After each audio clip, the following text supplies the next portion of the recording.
सभी श्रोताओं दर्शकों को जय जय श्री सीताराम, जय श्री कृष्णा, नमो भगवते वासुदेवाय, नमो नारायणाय। आइए आज हम आश्विन मास के कृष्ण पक्ष की अर्थात श्राद्ध पक्ष की एकादशी की कथा के बारे में जानते हैं। इस एकादशी का क्या नाम है, किस प्रकार से व्रत करना चाहिए, कौन से देवता का पूजन करना चाहिए और व्रत करने वाले को, कथा सुनने वाले को किस पुण्य के फल की प्राप्ति होती है। पितृपक्ष अर्थात आश्विन मास के कृष्ण पक्ष की यह एकादशी इंदिरा एकादशी कहलाती है। इसका नाम इंदिरा एकादशी है। अन्य एकादशियों के व्रत के पुण्य से तो व्रत करने वाले को सभी सुख और अंत में मोक्ष की प्राप्ति होती है, परंतु इस एकादशी का व्रत करने वाले के तो 7 पीढ़ियों तक के पितर भगवान के परम धाम के अधिकारी बन जाते हैं। इंदिरा एकादशी का व्रत करने वाला स्वयं तो मोक्ष का अधिकारी बनता ही है, वह अपने पितरों को भी अधोगति से मुक्ति दिलवा करके, पितरों का उद्धार करके उन्हें भी दिव्य लोकों में प्रवेश का अधिकारी बना देता है। इस एकादशी को भगवान श्री नारायण के स्वरूप शालिग्राम की पूजा करनी चाहिए। पूजा के अंदर तुलसी प्रसाद के अंदर अवश्य प्रयोग में लेना चाहिए। अनिवार्य रूप से तुलसी से भगवान की पूजा करने से अनंत पुण्य के फल की प्राप्ति होती है। तो आइए कथा के बारे में जानते हैं। एक बार की बात है, धर्मराज युधिष्ठिर भगवान शिव से पूछते हैं कि हे प्रभु, आश्विन मास के कृष्ण पक्ष की एकादशी का क्या नाम है, इसके व्रत की विधि और फल क्या है। हे प्रभु, कृपा करके आप मेरे को बताइए। भगवान कहते हैं कि हे राजन, इस एकादशी का नाम इंदिरा एकादशी है। यह एकादशी सब पापों को नष्ट करने वाली तथा पितरों को भी अधोगति से मुक्ति दिलाने वाली है। आप इसकी कथा को ध्यानपूर्वक सुनिएगा, क्योंकि इसकी कथा सुनने मात्र से ही राजन वाजपेय यज्ञ के पुण्य के फल की प्राप्ति होती है। एक बार की बात है, हे राजन, सतयुग के अंदर महिष्मति नाम की एक नगरी थी।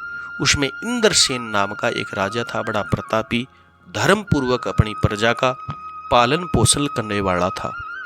श्री भगवान कहते हैं कि राजन, वह राजा पुत्रों पौत्रों धन धान्य से संपन्न तथा भगवान श्री नारायण विष्णु का परम भक्त था। एक दिन वह अपनी सभा के अंदर बैठा था तो आकाश मार्ग से विचरण करते हुए देव ऋषि नारद उनकी सभा के अंदर आते हैं। राजा उनको देखते ही आसन से खड़ा होकर के हाथ जोड़ करके विधि पूर्वक उनको पाद्य अर्घ्य आदि देते हैं और सुख से बैठकर नारद मुनि राजा से पूछते हैं कि हे राजन, आपके 7 अंग कुशल पूर्वक तो है, आपकी बुद्धि धर्म और तुम्हारा मन भगवान के चरणों के अंदर लगा रहता होगा। आशा है कि आप धर्म पूर्वक अपनी प्रजा का पालन पोषण करते होंगे। देव ऋषि नारद की बातें सुनकर के राजा ने कहा कि हे देव ऋषि, आपकी कृपा से मेरे राज्य में सब कुशल मंगल है तथा मेरे यहाँ यज्ञ कर्म आदि सुकृत कर्म होते रहते हैं। आप कृपा करके अपने आने का कारण मेरे से कहिए, मैं आपकी क्या सेवा कर सकता हूँ। तब नारद जी कहते हैं कि हे राजन, आप आश्चर्य देने वाले मेरी एक बात वचनों को सुनिए। मैं एक समय ब्रह्मलोक से होता हुआ यमलोक के अंदर गया। वहाँ श्रद्धापूर्वक यमराज से मैंने पूजा प्राप्त करी और मैंने धर्मशील और सत्यवान धर्मराज की प्रशंसा करी। उसी समय यमराज की सभा में महान ज्ञानी और धर्मात्मा तुम्हारे पिता को एकादशी का व्रत भंग होने के कारण मैंने वहाँ पर देखा। नारद जी कहते हैं कि हे राजन, तुम्हारे पिता ने कहलवाया है कि पूर्व जन्म में कोई एकादशी का व्रत विघ्न हो जाने के कारण मैं यमलोक के अंदर भटक रहा हूँ, यह एकादशी का व्रत भंग होने के कारण।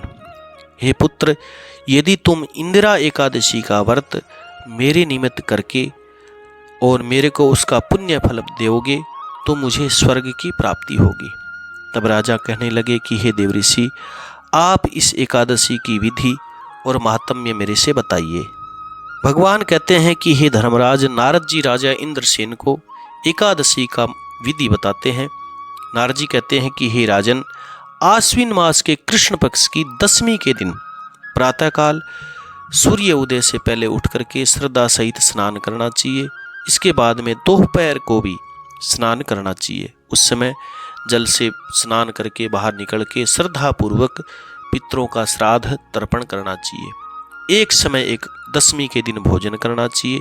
रात्रि को दशमी के दिन भूमि पर शयन करना चाहिए।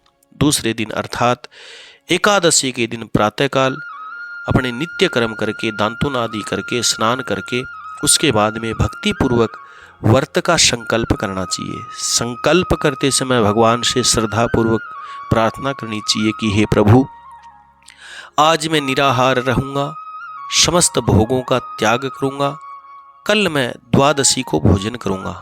हे प्रभु, हे नारायण, आप मेरे व्रत की रक्षा करने वाले हैं, आप मेरे व्रत को पूर्ण करवाइएगा। हे प्रभु, आप ही परिपूर्ण हैं, आपसे ही सब कुछ पूर्ण हो पाता है, आप मेरे व्रत को पूर्ण करवाइएगा। इस प्रकार भगवान से प्रार्थना करके आचरण करके दोपहर को शालिग्राम भगवान की आगे फल फूल पुष्प धूप दीप प्रसाद तुलसी दल से पूजन करना चाहिए। शाम को भगवान श्री विष्णु की धूप दीप प्रसाद आदि चढ़ा करके पूजा करनी चाहिए। और हे राजन, रात्रि को भगवान के आगे जागरण करना चाहिए। इसके उपरांत द्वादशी के दिन मौन होकर के पहले ब्राह्मण भोजन करवाना चाहिए, भगवान को भोग लगा करके, फिर बंधु बांधवों को भोजन करवा करके स्वयं भोजन करना चाहिए। हे राजन, यही इंदिरा एकादशी के व्रत की विधि है। हे राजन, यदि तुम भक्ति भाव से इस इंदिरा एकादशी के व्रत को करोगे तो तुम्हारे पिता अवश्य ही स्वर्ग को प्राप्त करेंगे। देवऋषि नारद जी राजा को यह उपदेश दे करके अंतर ध्यान हो जाते हैं। भगवान श्री कृष्ण कहते हैं कि हे धर्मराज युधिष्ठिर, राजा ने इंदिरा एकादशी आने पर अपने भाई बंधु बांधवों दरबारियों सहित इस एकादशी के व्रत को किया। व्रत के प्रभाव से आकाश से पुष्पों की वर्षा होने लगती है। राजा का पिता यमलोक को त्याग करके भगवान के दिव्य विमान में बैठ करके दिव्य वस्त्र आभूषणों से सज करके और देखते देखते स्वर्ग को गमन करते हैं। और राजा इंद्रसेन भी इस एकादशी के व्रत के प्रभाव से इस लोक में अनंत सुख भोग करके अंत में भगवान के धाम को प्राप्त होते हैं। भगवान श्री कृष्ण कहते हैं कि हे धर्मराज युधिष्ठिर, यह मैंने तुम्हें इंदिरा एकादशी का महात्म्य वर्णन करके बताया। इस एकादशी की कथा पढ़ने व सुनने मात्र से भी समस्त पाप नष्ट हो जाते हैं और अंत में मनुष्य भगवान के धाम का और स्वर्ग का अधिकारी हो जाता है। इस कथा का सार यह है कि मनुष्य को चाहिए कि वह संकल्प करने के बाद में तन मन से उसे पूरा करे।